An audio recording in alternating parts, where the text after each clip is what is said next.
You telling that to every table? Marcus asked, his voice calm but sharp. Ashton blinked, caught off guard by the question he hadn't expected to be challenged. In that moment, the man he thought was just another nobody suddenly felt like the one holding all the power in the room. It was a Thursday. Warm air. Clear skies. The kind of breeze that nudged tree branches without stealing their stillness. Marcus Ellison rolled into the gravel lot of the Cypress Table in a dented silver Tacoma that had seen more service calls than car washes. He parked in the far corner, away from the polished SUVs and glossy black sedans hugging the valet circle. He didn't need anyone opening his door or glancing twice at his sneakers. That wasn't why he was here. He stepped out, smoothing the sleeve of his worn denim jacket, not because he cared how it looked, but because it was habit. The jacket had traveled with him through the hard years, zoning meetings, collapsed deals, late-night coffee shops where the heat barely worked. It wasn't for show. Nothing he wore was. The sneakers were old, the jeans frayed at the cuff.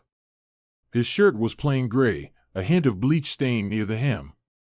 But Marcus wasn't here to impress anyone. He just wanted lunch. A seat. A fork. A quiet place to think. Inside, the bistro gleamed with all the right touches, reclaimed wood floors, floor-to-ceiling windows trimmed in black iron, white napkins folded like origami on slate-colored plates. Light jazz played overhead, soft, intentional, the kind that made people whisper even when they didn't need to. The place wasn't full. Maybe 7 tables scattered across the room. A couple in linen. A group of coworkers half out of their ties. One woman reading at the bar, her wine untouched. At the host stand, no one stood. No one greeted.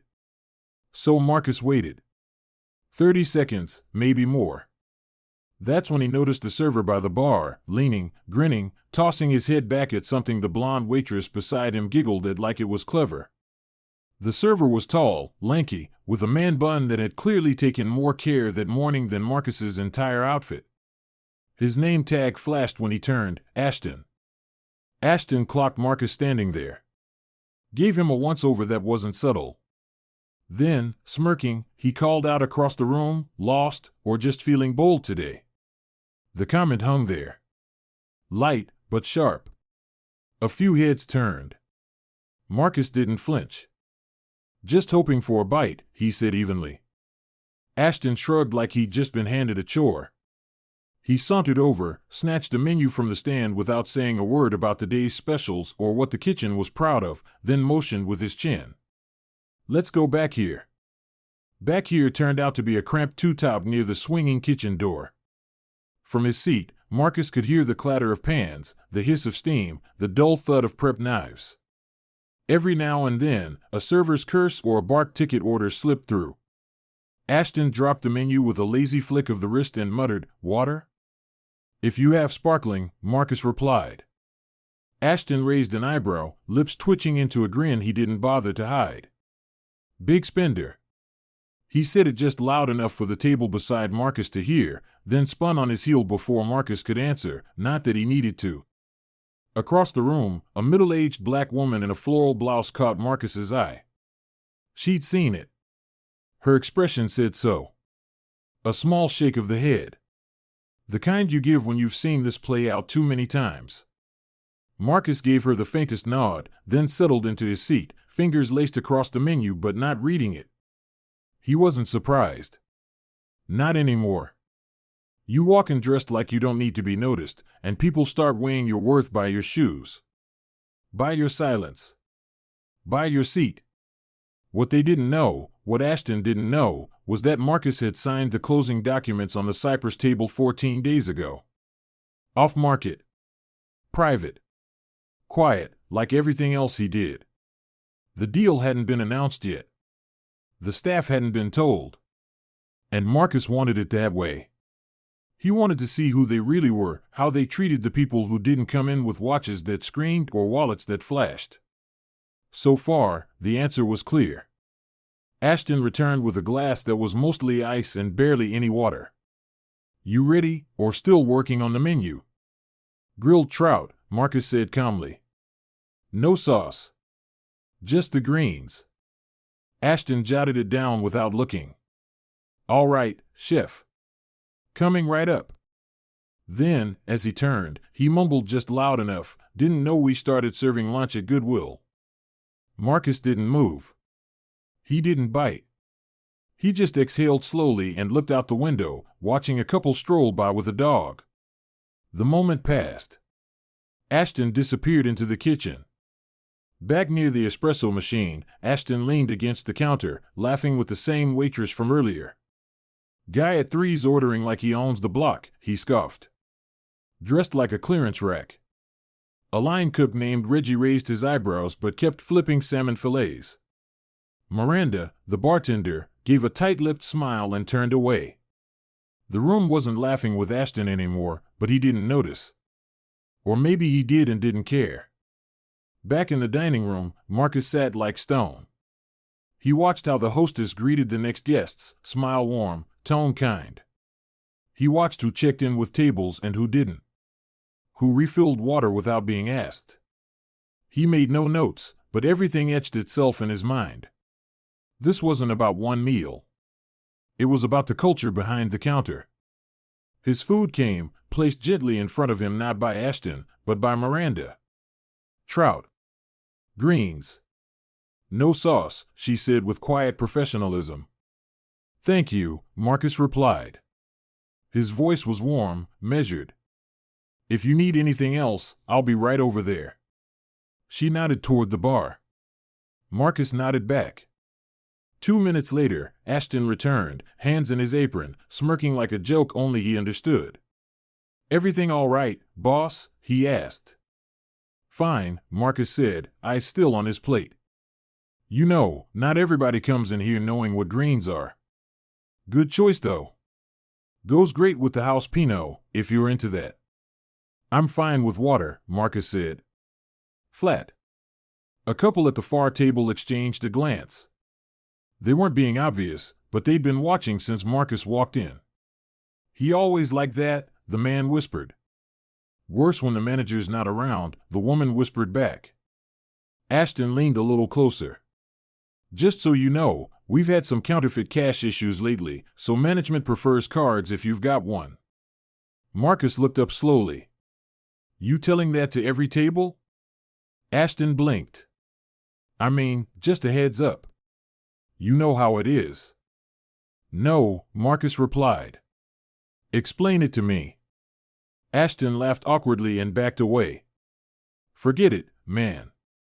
Just trying to help. He walked off. Miranda saw it. Her lips pressed into a line. She looked like she wanted to say something, but didn't. Marcus took a slow bite of trout. Chewed thoughtfully. He didn't rush. The food was fine. The service was what he came for. By the time he finished, Ashton had passed by again with a sarcastic "glad you're enjoying yourself," thrown like a pebble at a pond. Marcus didn't flinch. He didn't speak.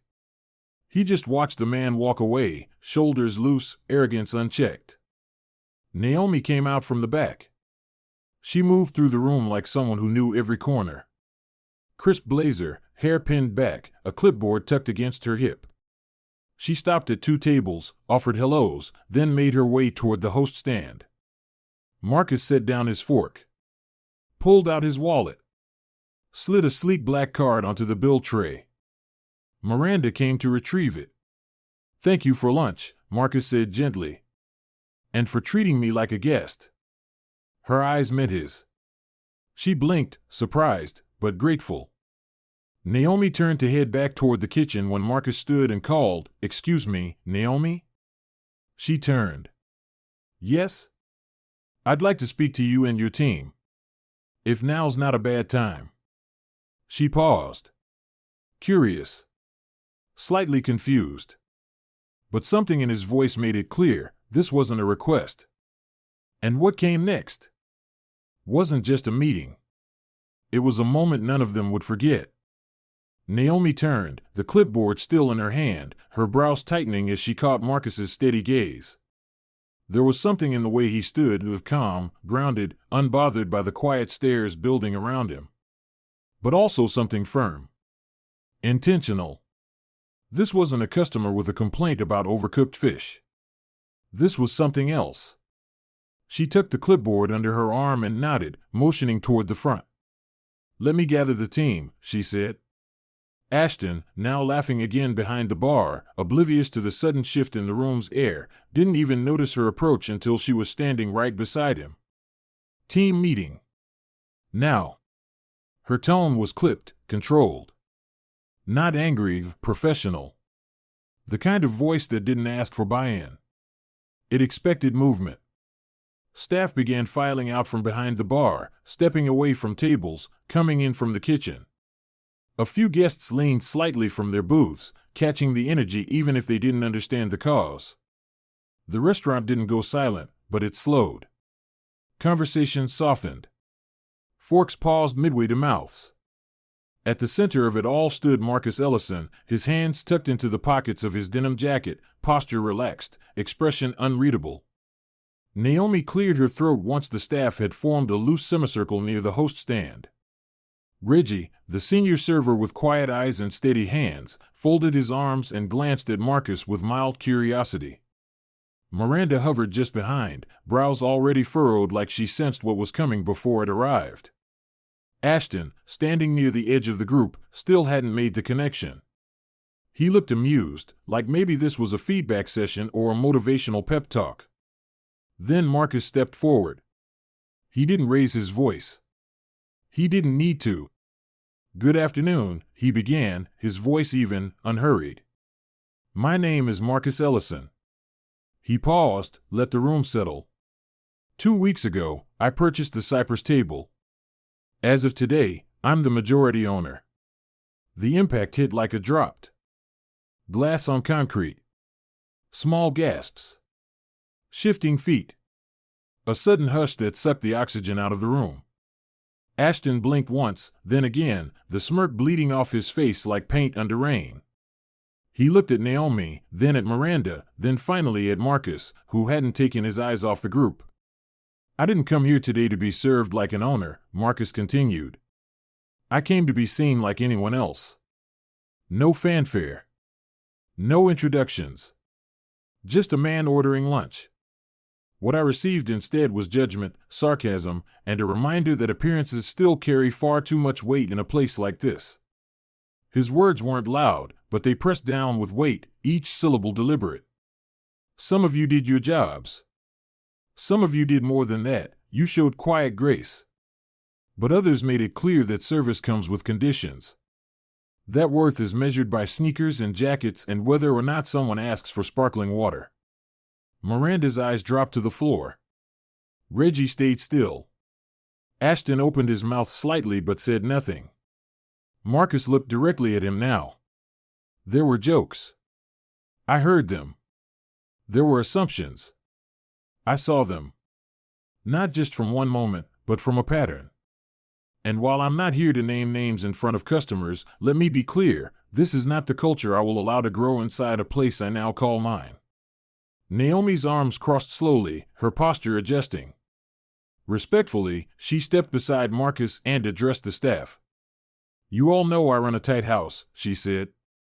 "But if someone walks out of here feeling dismissed, judged, or unwanted, we've already failed before the food hits the plate." Marcus nodded once. Then he looked at Ashton again. "You," he said, not harsh, but direct, "will meet me here tomorrow morning. 8 a.m. sharp. In the office. I expect you to be ready to talk about everything you said, and everything you didn't say, but should have." Ashton looked like he wanted the floor to open beneath him. "Yes, sir," he muttered, barely audible. "That's all for now," Marcus said. "I appreciate your time."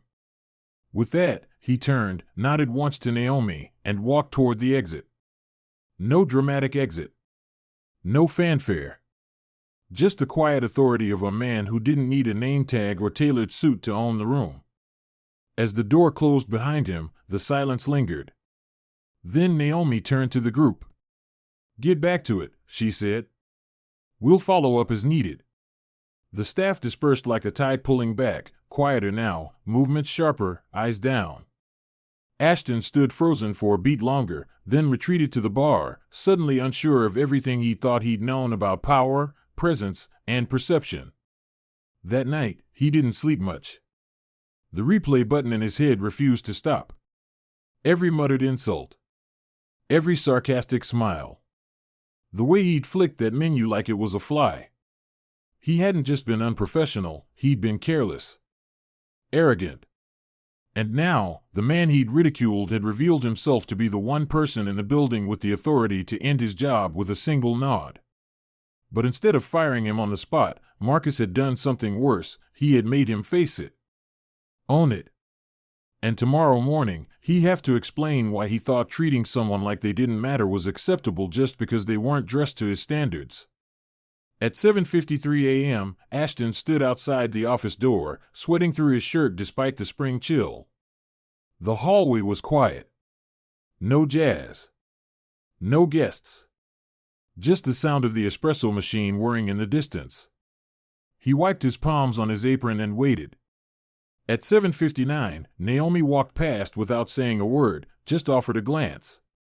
Then, precisely at 8 o'clock, Marcus appeared. Same denim jacket. Same steady walk. But Ashton saw him differently now. Not as a customer. Not even just as the owner. But as someone who had seen right through him and hadn't needed to say much to change everything. Marcus unlocked the office door and pushed it open. "Come on in," he said. Ashton stepped inside. Shoulders slumped, stomach knotted. The door clicked shut behind them. The office door clicked shut with a finality that seemed to echo louder than any raised voice. Ashton stepped inside, his sneakers suddenly too loud on the tile, his chest tightening beneath the weight of his own nervous breath. The room was small but sharp, 2 chairs, a modest desk, a corkboard layered with old shift schedules and wine distributor notes. No windows. No music. Just the steady tick of a wall clock in the presence of 2 people who had already decided this conversation wasn't going to be easy. Marcus sat down first, slow and deliberate, folding his hands on the table like he had all the time in the world. Naomi remained standing, arms crossed, her posture silent but watchful. Ashton lingered by the door for a beat too long, then moved forward and sat across from Marcus, his shoulders stiff, eyes darting between them. "Let's keep this simple," Marcus said, his voice even and low. "You know why you're here." Ashton nodded, throat too dry to speak. "Then don't waste time pretending you don't," Marcus continued. "I'm not here to fire you. Yet. I'm here to hear your side before I make that call." Ashton swallowed. I didn't mean anything by it," he started, his voice cracking slightly. "I thought it was just joking around. I've said worse to people who laughed it off. I didn't know who you were." Marcus raised an eyebrow. "So if I had been just another guest? The treatment would have stayed the same?" Ashton opened his mouth, then closed it. He glanced at Naomi for backup, but she didn't flinch. "Look, I know it came off wrong," Ashton said quickly, "but I didn't mean to disrespect anyone." "I just didn't think." "That's exactly the problem," Marcus cut in. "You didn't think. You assumed. You saw what I wore, what I didn't wear, and decided who I was before I even spoke." He leaned forward slightly, not aggressive, but firm. "You made someone feel small. You tried to get a laugh at their expense. And you did it in a space that should stand for hospitality, not hierarchy." The silence that followed stretched just long enough to sting. Then Naomi stepped in. "You're not just a guy carrying plates, Ashton," she said. "You're the face people remember. The attitude they tell their friends about. Every time someone walks through those doors, they're trusting us with their time, their money, and a little bit of their dignity. You threw that away for a smirk." Ashton's eyes dropped to the floor. "I messed up," he said, barely above a whisper. "No," Marcus replied. "You revealed something. And now it's up to you whether you stay the same or grow from it." Ashton looked up, confused. "So, what happens now?" Marcus sat back. "You're going to spend the weekend shadowing Naomi and Reggie. Not to prove anything to me, but to learn how this place should run. No jokes. No shortcuts. You keep your head down and your ears open. Naomi added, you'll observe. You'll assist. And you'll listen, especially to the people you usually overlook. Ashton nodded slowly, the weight of it settling in. Okay. I understand. Marcus rose. Good. Because I don't offer second warnings. With that, he turned and walked out. Naomi lingered just long enough to give Ashton one final look. Be here on time tomorrow, she said. And bring humility. You'll need it. That Saturday, Ashton arrived 20 minutes early. No headphones in. No coffee in hand. Just a notebook in his back pocket and a knot of nerves in his chest. Naomi greeted him with a short nod and passed him off to Reggie, who was already wiping down bar tops with quiet precision. Stay close, Reggie said simply. No talking unless you've got something useful to say. Ashton obeyed. All day, he followed silently, observing the way Reggie asked follow-up questions, how he read guests' body language before they ever waved for attention, how he greeted everyone with the same neutral tone regardless of how they dressed or what they ordered. He watched Naomi speak to a new hostess with kindness and clarity, correcting gently but firmly. He saw how she pulled aside a busser and helped refill a pitcher herself without barking orders. Every moment was a lesson. Not just about serving, but about seeing. And for the first time, Ashton realized how often he had failed to see anything beyond his own assumptions. That evening, as the dinner rush hit, a young black couple walked in. Casual clothes, worn sneakers, a toddler in a stroller. Ashton felt his stomach twist, not out of guilt, but awareness. Before they could be waved off or sent to the patio, he stepped forward. Welcome to the Cypress table, he said, voice even. Would you prefer a table inside or by the window?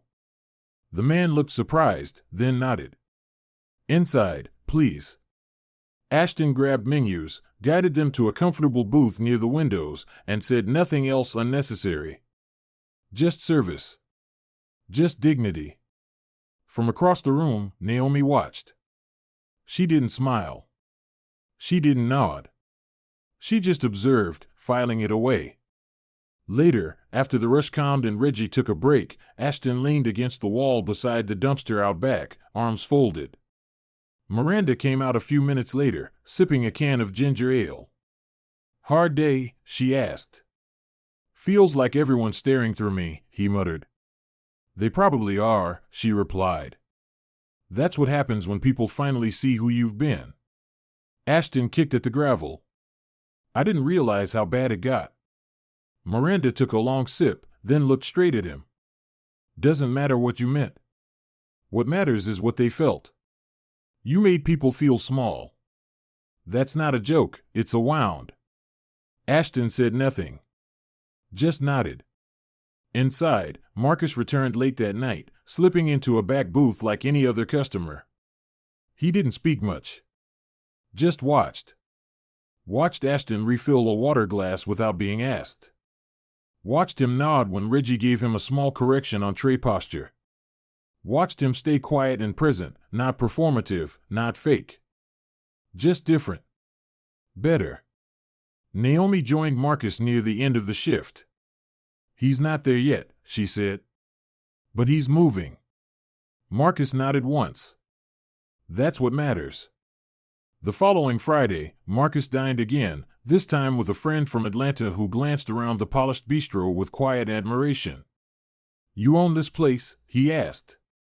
Marcus didn't look up from his menu. Part of it.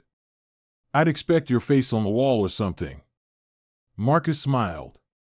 That's not why I do it. Then why? Marcus looked across the room, at Naomi coaching a new hostess, at Reggie helping a dishwasher stack crates, at Ashton delivering dessert with a simple enjoy. Because some people only respect what they can see, he said. I'd rather build something that lasts. They raised their glasses, not to money, not to power, but to progress. To change that doesn't come with applause, but leaves a mark. Because sometimes the people we dismiss are the ones teaching us the most. And sometimes dignity starts with a second chance and a man in a faded jacket who saw something worth fixing. Sometimes the most powerful lessons come quietly, through a gesture, a pause, or the silence after a truth has been spoken. This story wasn't about revenge or humiliation. It was about what happens when we stop judging people by what we see and start honoring them for who they are. Marcus Ellison didn't walk into that restaurant looking for applause. He walked in to observe, to listen, and to learn what kind of place he had invested in, because to him, real leadership isn't about being seen. It's about seeing others. We live in a world where people often treat respect like a currency, only handed out to those who look the part, sound the part, or dress the part. But the truth is, decency has nothing to do with appearances. A man in worn sneakers could own the building. A woman in a hoodie might hold a doctorate. And the quiet guest you dismissed might just be the one signing your paycheck. Ashton's journey reminds us that real growth isn't always loud. It doesn't happen in one meeting or after a single apology. It happens through humility, through listening, through choosing to show up differently even when it's uncomfortable. He didn't change overnight, but he made the choice to try. And sometimes, that's where change begins. If there's anything I hope you take from this story, it's this: treat people well. Not because of who they might be, but because of who you are. Lead with kindness. Speak with intention. Respect every person at the table, regardless of what they wear or how they enter the room. You never know whose story you're stepping into. You never know whose respect you might earn, just by showing them dignity when no one else would. And to you, the listener, thank you. Thank you for taking the time to sit with this story. For allowing us to share something meaningful through the power of everyday moments. At U.S. Instructive Stories, we believe stories like this don't just entertain, they remind us of who we are and who we still have the power to become. If this story moved you, we invite you to share it with someone who might need the reminder. Keep standing for respect, for justice, and for second chances. Because the world doesn't just change through laws, it changes through us. One choice. One conversation. One act of grace at a time.